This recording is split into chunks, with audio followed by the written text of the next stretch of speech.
Matthias decided to come and speak with me for my first astrology video on astrology. Yay!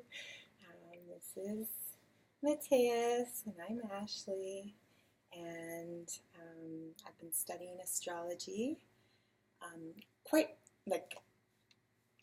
I obsessively. I don't get sick of it. I love it so much. I spend so much of my free time studying it, and I've studied it for 20 years. I teach it. I read all types of charts.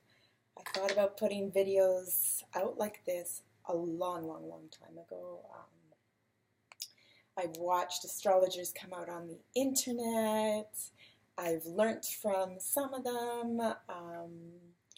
There's a lot out there.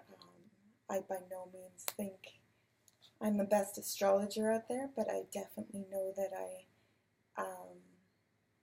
am quite advanced in studying it, and there's always more to learn, but I love it and I speak it, and so now I've decided to finally put out these videos I should have done 5 years ago on what is astrology and why is it so freaking cool and how do I learn it, and why is it good to pay for an astrologer to discover parts of yourself. And I'm just going to put out numerous little videos because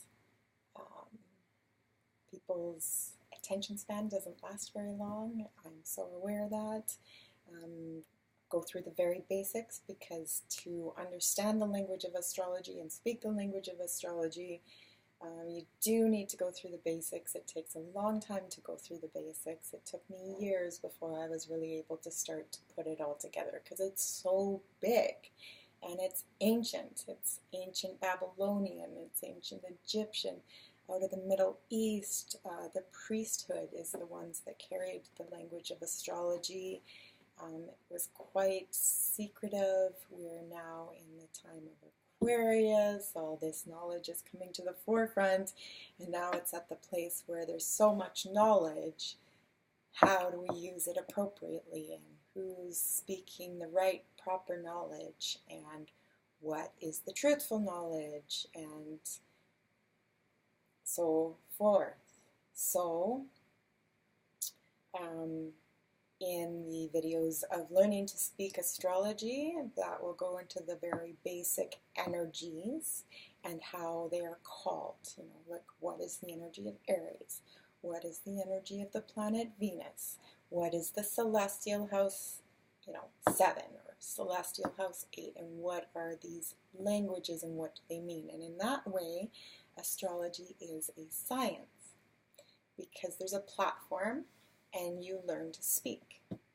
And then you can go out in the world and be like, oh yeah, that was really quick, and that was really fiery, that energy between us, and that's what Aries energy is.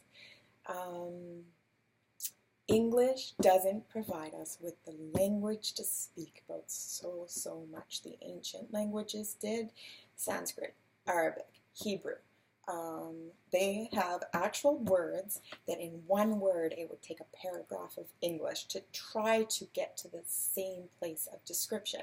And because we in English-speaking societies, especially we're ones with our first language in English, we're missing so much of the picture, and a lot of us are opening up to this. And so at least in studying the language of astrology, we can start talking about some of these energies, which is awesome. So my name is Ashley Christina. I've been calling myself the Plutonic Astrologer because I am quite Plutonic. I think when you get to know astrology, and for the ones that already do speak an astrological language, it's very important to know who your astrologer is. I'm very studied in so many different facets of studies. Like, for example, in homeopathy, you want to know who the reference of your homeopath is, what they speak of, because an interaction always happens from the point of view, so you need to know the reference of who your astrologer is, if that makes sense. So on that note, my next video is actually going to be about me And it's not that I'm full about myself. It's that it is very important to know who you're talking to as they're speaking to you. Okay, blessings. Thank you.